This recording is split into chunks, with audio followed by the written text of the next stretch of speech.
एक मक्कार, मुनाफिक, धोखेबाज, गद्दार मुसलमान है इस देश में, जिसका नाम है हामिद अंसारी। अलीगढ़ मुस्लिम यूनिवर्सिटी का वाइस चांसलर बना,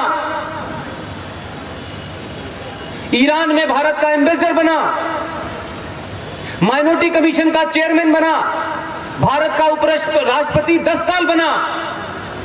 लेकिन इस मरदूद से पूछो,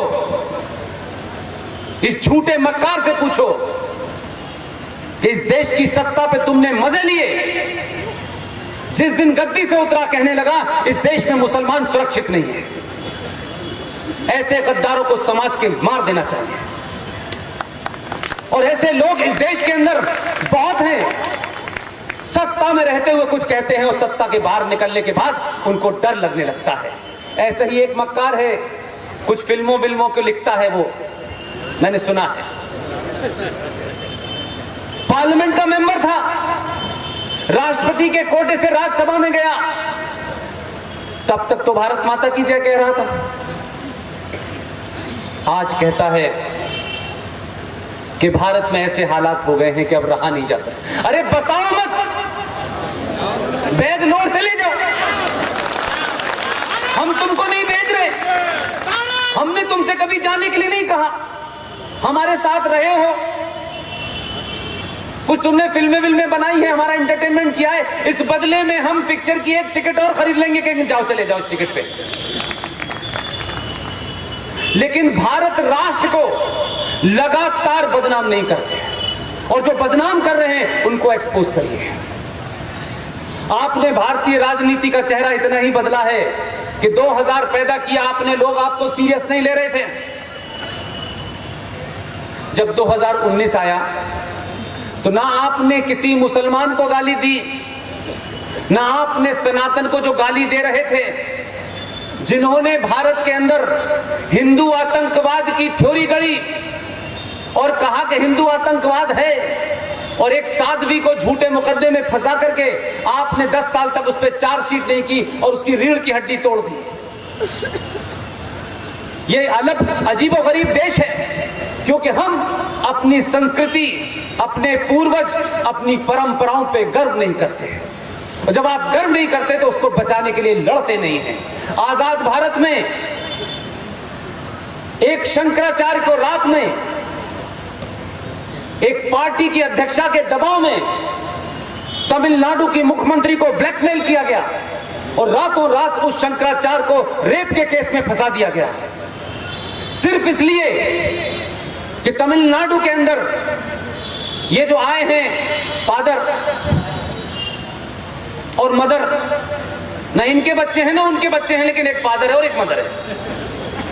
ऐसा भारत में होता है। हमारे भारत में तो मदर उसी को कहते हैं, और वो मदर जब मदर बनती है, जब वो शिशु को जन्म देती है, उससे पहले वो किसी की बहन होती है, किसी की भाभी होती है, और उसके बाद वो खुद मां बनती है। लेकिन ये अंग्रेजों का कल्चर है।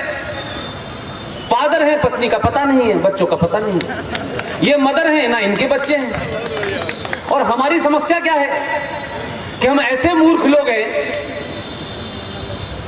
कि हम अपने बच्चे को पैदा होने के बाद हमें इतनी अंग्रेजी सिखानी है, उसको यह समझना है कि अंग्रेजी ही ज्ञान का भंडार है, यह बताना है कि अंग्रेजी नहीं आएगी तो समाज आपको बाहर निकाल देगा, आप समाज में मॉडर्न नहीं होंगे।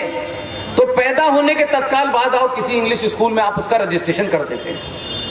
अपने घर में सनातन की शिक्षा नहीं देते, क्योंकि हमारी बहुत सारी माओं को, बहनों को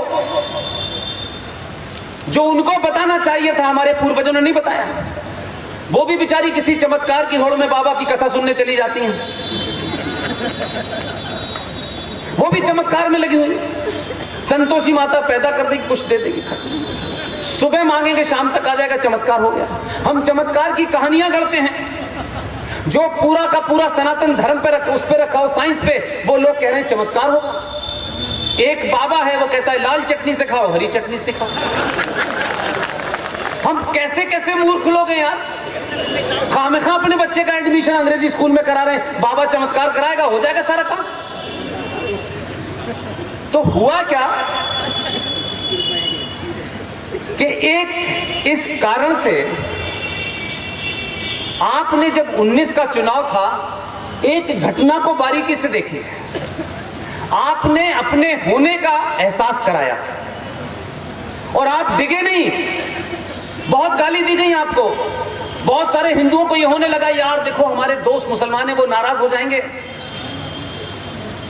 मोदी को वोट देने का मतलब है मुसलमानों के खिलाफ वोट देना। ये जुमला अपने आप बनाया, अपने आप गढ़ लिया और उसको बकना शुरू कर दिया। लेकिन देश में हम जैसे पागल थे, कोई नाराज हो कोई खुश हो, इसकी हमें चिंता नहीं करनी चाहिए। और जब आपने ये चिंता नहीं की तो आपको ध्यान होगा कि आपने एक शब्द गाली का नहीं दिया। आपने सिर्फ ये बता दिया, ये एहसास करा दिया, चुनाव अभी हुआ नहीं है, वोट अभी पड़े नहीं हैं। आपने सनातन की ताकत जब दिखाई, चिल्ला चिल्ला के नहीं बताया, सिर्फ चुपचाप ये तय किया कि 23 मई का जिस दिन रिजल्ट निकलेगा, वो रिजल्ट वही निकलना चाहिए जो हम चाहते हैं। इसलिए आप एक खामोश इख्तियार करी, आपने ज्यादा चर्चा नहीं की और आपने वोट दबाने से पहले एक बड़ा बदलाव भारतीय राजनीति में हुआ। जो लोग ये कह रहे थे कि मंदिर वही लोग जाते हैं जो लड़कियों को छेड़ते हैं, वो मंदिर मंदिर घूम रहे थे। उनको पता चला कि अपने गोत्र भी बताना होगा, तो गोत्र का तो पता है नहीं, तो उन्होंने जनेऊ पहनना शुरू कर दिया। अब क्योंकि उसके परिवार में न मां को जनेऊ को पता है, न बहन को पता है, पिताजी को भी नहीं पता था, लेकिन उस वक्त कुछ लोग थे जो उनको कह गए थे। उन्होंने भारत के राष्ट्रीय चैनल पे कपड़ों के ऊपर जनेऊ पहन के भाषण दिया। ये उन्हीं का बेटा है, ये कभी कान में पहन रहा है, कभी गर्दन में पहन रहा है। अब दिग्विजय सिंह इसे पता नहीं रहे।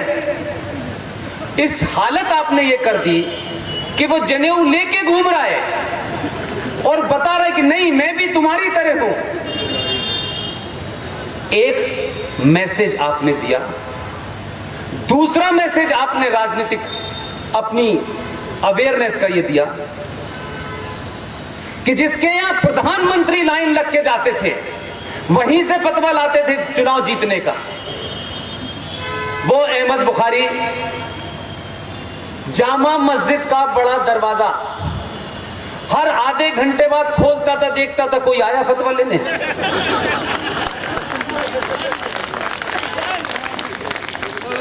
पूरे 2 महीने तक इंतजार करता रहा, कोई फतवा लेने नहीं गया। जो फतवा लेने जाते थे उनको पता था फतवे की बात छोड़ो, मस्जिद की तरफ नमाज अगर पढ़ते हुए कहीं यहां दिखाई भी दे गए तो जो 2-4 सीटें बची हैं वो भी चली जाएंगी।